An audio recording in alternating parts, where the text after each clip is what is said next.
आता एक मोठी बातमी आहे। केवळ सत्ताधारी पक्षाचाच आमदारांच्या कारखान्यांना कर्ज मंजूर करण्यात आलं या आरोपांमध्ये तथ्य नाही।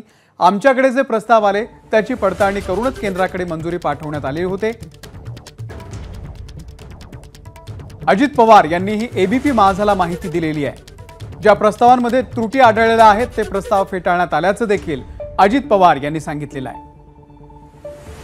निलेश बुधावले अपडेट देतील। निलेश, अमोल, सध्या आपण पाहतोय विरोधी पक्षामध्ये अशोक बापू पवार असतील, राहुल जगताप असतील, यासोबतच संग्राम टोपटे असतील, असे जे महत्वाचे नेते आहेत यांच्या कारखान्यांच्या ज्या फाईल्स आहेत तरी फेटाळण्यात आलेल्या आहेत। त्यावरूनच त्यांच्याकडून सातत्यानं आरोप करण्यात येत होता की जाणीवपूर्वक अशा पद्धतीने सत्ताधारी पक्ष वागतोय।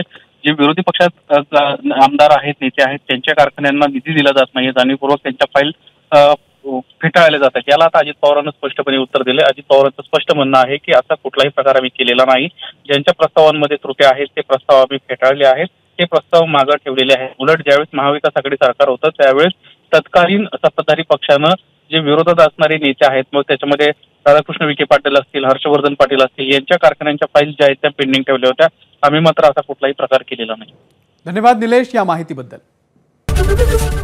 एबीपी माझा, उघडा डोळे बघा नीट।